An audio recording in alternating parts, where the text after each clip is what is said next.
एक बार की बात है, दीनपुर गांव में सोहन नाम का एक व्यक्ति रहता था जिसके पास मिठाई की दुकान था और उसकी मिठाई की चर्चा पूरे गांव में प्रसिद्ध थी। सभी उसकी दुकान से ही आकर मिठाई लेकर अपने घर जाते थे। सोहन और उसकी पत्नी शुद्ध देसी घी की मिठाई बनाकर बेचते थे जो कि सभी लोगों को काफी पसंद आती थी।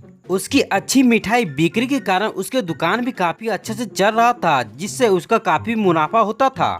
लेकिन सोहन फिर भी अपनी कमाई से खुश नहीं था, वो और भी कमाई करना चाहता था। उसने बहुत सोचा और एक तरकीब निकाली। वह शहर जाकर एक चुंबक का टुकड़ा लेकर आ गया जो कि उसने अपने तराजू पर लगा दिया जिसे वह घपला कर सके। जिसके बाद एक ग्राहक उसको दुकान पर आया। उसने 1 किलो जलेबी सोहन से बोला। सोहन ने चुंबक लगाकर जलेबी तोल दी जिससे उसको काफी ज्यादा मुनाफा हुआ। उसने अपनी पत्नी को ज्यादा मुनाफा के बारे में बताया। उसकी पत्नी ने सोहन से इसका कारण पूछा तो उसने चुंबक वाली बात बता दी। उसकी पत्नी ने उसको समझाया कि यह तो ग्राहकों को साथ धोखेबाजी है, वह ऐसा ना करे। लेकिन सोहन कहाँ मानने वाला था। उसने यह काम चालू रखा क्योंकि उसको बहुत ज्यादा मुनाफा हो रहा था और यह काम इसी तरह चल रहा था। एक दिन सोहन की दुकान पर रवि नाम का एक लड़का आया। उसने सोहन से 2 किलो जलेबी देने को कहा। सोहन ने वैसा ही जलेबी तोलकर उसे दे दी। रवि ने जब जलेबी को देखा तो सोहन को बोला, यह तो काफी कम लग रही है, क्या आप इसे दोबारा तोड़कर दे सकते हो। इस पर सोहन गुस्सा हो गया। रवि को बोला, मुझे और भी बहुत काम है, तुझको लेकर जाना है तो ले जाओ वरना रहने दो। रवि यह सुनकर जलेबी लेकर चला गया लेकिन वह दूसरी दुकान में गया। उसने जलेबी को दोबारा तुलवाया जिससे उसको पता चला कि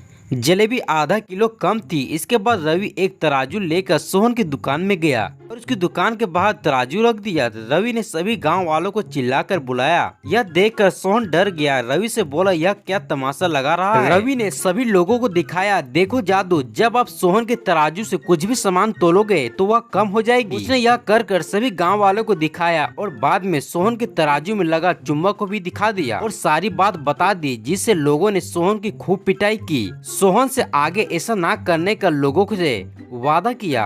दोस्तों, हमें इस कहानी से यह सीख मिलती है कि हमें कभी भी जीवन में लालच नहीं करना चाहिए। लालच का फल हमें एक न एक दिन जरूर मिल ही जाता है।